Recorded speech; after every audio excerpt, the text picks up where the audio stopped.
இமானுவேலுக்கு இந்த ஜூலை, ஆகஸ்ட் வெக்கேஷன்ல நாங்க நெறைய இடத்துக்கு கொண்டு போனோம். அவனும் நல்லா என்ஜாய் பண்ணான். இதுக்காக நாங்க ஒரு 6 மாசத்துக்கு முன்னாடியே பிளான் பண்ண ஆரம்பிச்சுட்டோம். ஏன்னா லாஸ்ட் மினிட்ல அக்காமடேஷன்ஸ் கிடைக்கிறது கஷ்டம். அதுவும் இல்லாம நமக்கு தேவையான எல்லா வசதியும் இருக்குதான்னு பார்க்கணும். ஏன்னா இமானுவேல பொறுத்தவரைக்கும் அவனுக்கு வெக்கேஷன் நல்லா அவன் என்ஜாய் பண்ணணும்னு சொன்னா, அவனுக்கு தேவையான வசதிங்க, அவனுக்கு பிடிச்சமான ஒரு அட்மாஸ்பியர் தான் நம்ம குடுத்தாகணும். அவனுக்கு பிடிச்சமானத சமைக்க வேண்டியிருக்குது. வெளிய விளையாடுறதுக்கு இடம் வேணும். ஹோட்டல் ரூம்ஸ்லாம் சரி வராது. அதனால வீடு தான் நாங்க எடுக்க வேண்டியிருக்கு. அந்த வீட்ல எங்களுக்கு தேவையான எல்லா பொருளும் இருக்குதான்றதும் நாங்க பார்க்கணும்.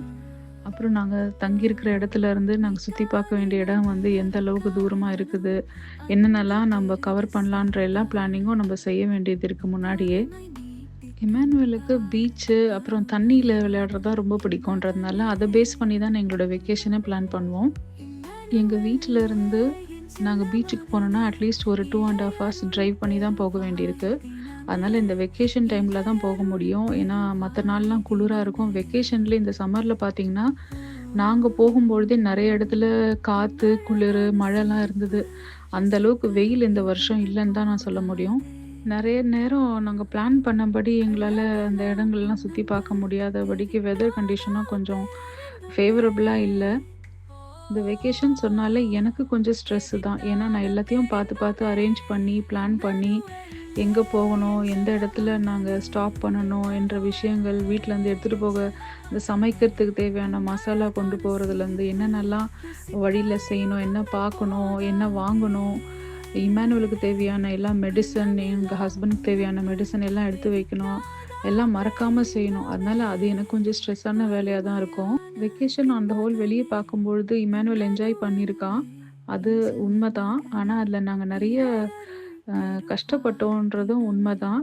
இமானுவேலுக்கு வந்து நடுவுல ஒரு வெக்கேஷன்ல புலாங்கர் மேர் போகும்பொழுது, அவனுக்கு சிக்கன் பாக்ஸ் வந்தது. அதனால நாங்க கொஞ்சம் அந்த கடைசி நாள் பிளான் எல்லாம் நாங்க கொஞ்சம் கட் பண்ணிட்டு, அ அந்த பிளானிங்கே மாத்த வேண்டியிருந்தது. அப்புறம் வந்து அவன் எப்படிலாம் பிஹேவ் பண்றான்ல, வெளியில போய் பிஹேவ் பண்ணும்பொழுது மத்தவங்களுக்கு எந்த அளவுக்கு டிஸ்டர்பன்ஸ் இல்லாம பார்த்துக்கணுன்றதும் கொஞ்சம் கஷ்டமா இருந்தது. அதோட மெயினா சொல்ல போனோம்னா, இந்த தடவ நான் ஃபர்ஸ்ட்டு லாங் ஜர்னியா வந்து அவனுக்கு ட்ரெயின்ல கொண்டு போனேன். ஏன்னா, இதுவரைக்கும் நாங்க கார்ல தான் போயிருக்கோம். இந்த தடவ ஒரு வெக்கேஷன் வந்து கார்ல போகாம ட்ரெயின்ல போனோம். அப்போ வந்து மத்தவங்கள டிஸ்டர்ப் பண்ணாம, அவன் கொஞ்சம் ஹம்மிங்லாம் பண்ணி கொஞ்சம் சவுண்ட் போட ஆரம்பிச்சான். அது மத்தவங்களுக்கு டிஸ்டர்பன்ஸா இருக்கக்கூடாதுன்றதுக்காக நாங்க பார்க்க வேண்டியதா இருந்துச்சு. அது கொஞ்சம் கஷ்டமா இருந்தது.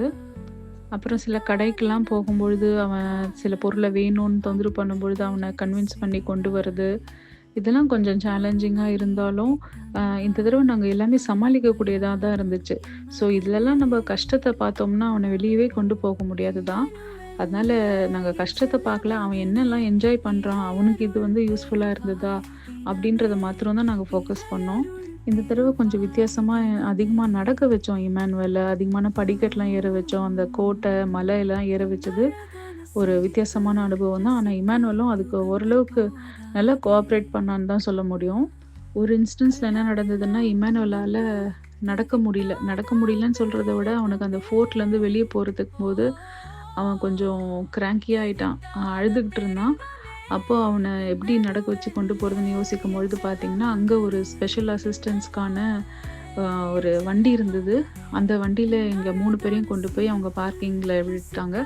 அது ஒரு நல்ல விஷயமா பார்த்தேன். அது மாத்திரம் இல்லாம, இந்த ஃப்ரான்ஸ பொறுத்தவரைக்கும் நெறைய இடத்துல அ இமானுவேல் மாதிரி உள்ள பிள்ளைங்களுக்கு ஃப்ரீ. அதோட கூட போற ஒருத்தருக்கு ஃப்ரீ சில நேரம். சில நேரம் 2 பேருக்குமே கூட போற 2 அக்கம்பெனி பண்ற 2 பேருக்கு ஃப்ரீயா இருக்கு. இந்த மாரி விஷயங்கள்லாம் ஃப்ரான்ஸ்ல நான் அதிகமா பார்த்தேன். அ ஸ்விஸ்ல நாங்க போன இடத்துல வந்து அந்த மாதிரி எந்த ஒரு சலுகையும் இல்ல. ஆனா ஃப்ரான்ஸ்ல அதிகமான சலுகைகள் இருக்கிறத நான் பார்த்தேன் நெறைய இடத்துல. அது மாத்திரம் இல்லாம, நாங்க இருக்கிற அந்த வீல்ல இருக்கிற மேரி வந்து எங்களுக்கு ஷெக் வேகான்ஸ் அதாவது வெக்கேஷன் செக்ஸ் அது குடுத்தாங்க. அது வந்து கிட்டத்தட்ட ஒரு €250 கிட்ட ஆ இல்ல 250 இல்ல €300 இருக்கும்னு நெனைக்கிறேன். அதுவரைக்கும் அதையும் நாங்க யூஸ் பண்ணோம். 2 வருஷத்துக்கு செக் வச்சிருந்தேன் நானு. அதுவும் நெறைய இடத்துல டிக்கெட்ஸ்க்கு பதிலா அத நாங்க குடுத்து அத யூஸ் பண்ணிக்கிட்டோம். ஹோல் இந்த வெக்கேஷன்ல பார்த்தீங்கன்னா, போன வருஷத்த விட இந்த வருஷம் நெறைய இம்ப்ரூவ்மெண்ட்ஸ் இருந்தது. இமானுவேல் வந்து நல்லா கோஆப்ரேட் பண்ணான். அப்புறம் நெறைய புரிஞ்சுக்கிட்டான். நெறைய விஷயங்கள்ல வந்து அவன் தொந்தரவு பண்ணாம தான் இருந்தான்.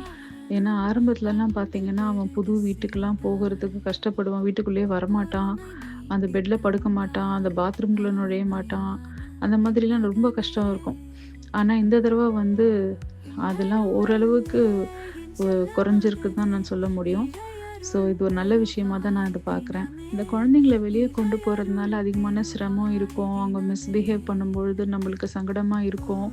அப்படின்னு சொல்லிட்டு நம்ம எந்த விதத்திலயும் வந்து இந்த மாதிரியான வெக்கேஷனையோ, வெளிய கொண்டு போறதையோ நம்ம தவிர்க்கவும் கூடாது, தள்ளி போடவும் கூடாது. அப்பதான் நெறைய விஷயங்கள் அவங்களுக்கு என்னென்னலாம் தெரியுன்றதே என்னென்னலாம் அவங்க அடாப்ட் பண்ணிப்பாங்கன்னு சொல்லிட்டு நம்ம அப்பதான் புரிஞ்சுக்க முடியும். இந்த மாதிரி குழந்தைங்கள வெளிய கொண்டு போறதுக்கு நெறைய பேரண்ட்ஸ் வெட்கப்படுறாங்கன்றத நான் பார்க்குறேன், கேள்வியும் படுறேன். நம்ம மத்தவங்களுக்கு தீங்கு செய்யறது, கெட்ட காரியம் செய்யறதுக்கு தான் வெட்கப்படணுமே தவிர, இது போல குழந்தைங்க இருக்கிறதுக்காக அவமானப்படவோ, வெட்கப்படவோ வேண்டிய அவசியமே இல்ல. இன்னொரு ரிக்வெஸ்ட் மத்தவங்களுக்கு நான் என்ன வைக்கிறேன்னு சொன்னா, இந்த மாரி பேரண்ட்ஸுக்கு, கிட்ஸுக்கு நீங்க முடிஞ்ச அளவுக்கு சப்போர்ட் பண்ணுங்க. அவங்களுக்கு மோட்டிவேட் பண்ணுங்க, அவங்கள என்கரேஜ் பண்ணுங்க.